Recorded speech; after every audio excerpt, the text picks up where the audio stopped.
Make sure you place your orders for the best jellies and jams around.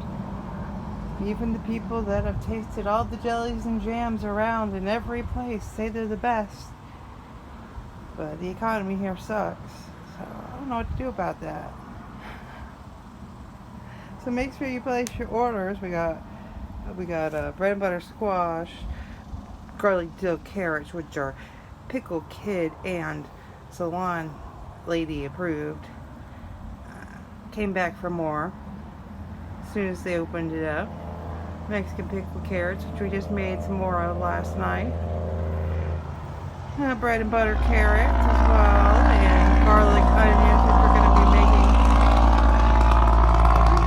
So loud. Garlic onions, which we'll be making some more of either today or tomorrow.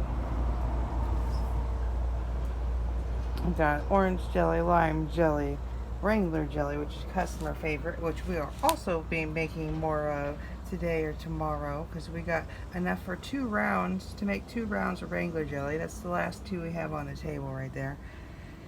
And the sweet pepper jellies, the bell pepper jelly, jalapeno jelly, another customer favorite. Yeah, the prices are, everything's going up to 7. Everything, that's the new round already. Well, they're all new rounds. Things went up to 6, like this last, within the last year, so. And they went up to 7. And these might be going up to 10 in bigger jars. So, back to this blueberry pepper jam, which has jalapenos and bell peppers in it. Blueberry jam, which is when people are not willing to go outside the box with anything else, that's what they buy. Blueberry lime, strawberry fig, which is the only thing. It's not really a jelly or a jam. It's a preserves, and it's made with Jello. Which I didn't really like making that one, but then I got several requests for it, so I figure I can make it. I guess it's the only thing on my table that's not vegetarian. Yeah. The fig jam, that's one of my favorites. The fig and the blueberry are what I have in my refrigerator, because they could be used like on most things, like peanut butter and jelly. The rest of it's kind of, I guess you could do prickly pear, peanut butter and jelly. But we got carrot cake jam, which has all the good spices in it. I'm actually going to make another round of that here soon for the church. Dad wants me to make another round for the church and their chicken supper and sale that they do. And prickly pear, that's the cactus. Wild Texas persimmon is a wild tree that grows here that produces really good fruit. Yeah, persimmon. I was gifted those and made jam into them. Or made them into jam, I should say. The mesquite jelly. That's made out of the mesquite beans. And it's supposed to taste like honey. I don't really know that it tastes like honey. It does taste really good though. And I do have a sample of that and the prickly pear. Was that it? In my refrigerator. But I haven't had a market where people were actually at to sample them. I think that one will sell well when I can sample it, the mesquite. Yeah, that's what we're doing today. We're already here trying to make money. We need to make at least $25 to get through the day, as usual. Yeah, that's how it goes. We're here again.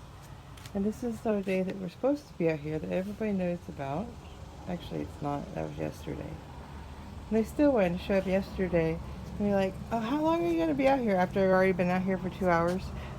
Like, I'm going to be out here another 30 minutes.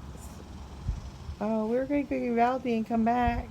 Yeah, but people have told me that before, and then I've waited out here for hours and they never came back. So I don't do that anymore. I'd actually much rather people just take my number And when they want something, text me and I can meet up with you, or you can meet me at my house. Just way easier than sitting up at the post office for somebody who may or may not show up. Now I can meet you up at the post office when it's convenient for you too. So I don't know. This is way more complicated than it needs to be.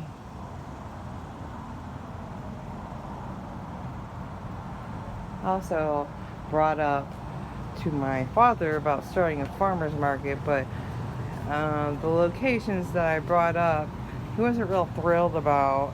He doesn't really seem much into community building. You know, that's kind of one of the things that would be community building, is having a farmer's market in your town.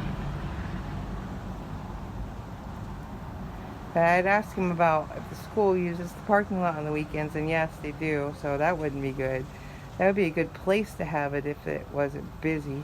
But then he was like, oh, you have to get permission from the school. Yeah, that's why I asked about the things first, and then you go with a plan to the school, right?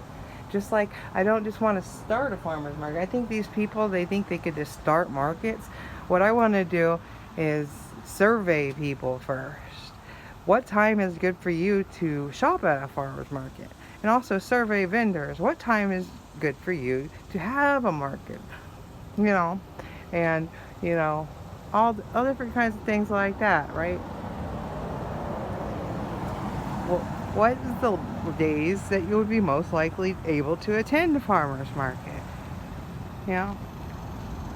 But I know there's vendors in Connecticut, because one of the people, I believe one of the people at Tractor Supply that does the knitting or crocheting or whatever, his whole family does this stuff, and I believe he lives in Connecticut because the guy stops by the post office looks like him. So I'm pretty sure it's the same guy. So we have small business and handmade and homemade and homegrown all here, so I don't see why we couldn't have one. But yeah, this parking lot would be good too. We'd have to get permission to use this parking lot. But anything over here, the train is so damn loud, and even the traffic, like you heard me earlier, like everything's so damn loud. That was like a truck just going down the road, right? But that parking lot would be good too, except the noise. And then there's also a park at the end of this curve right here. But like, nobody even takes care of that park. My dad said that like there would be nobody to ask for permission for that park, but like if the grass is like 3 feet tall, it's not going to be a very good place to set up, is it? And I don't think there's even parking over there. You see how loud it gets over here? And then we have the same problem over there. It's right by the train tracks. It's going to be super loud.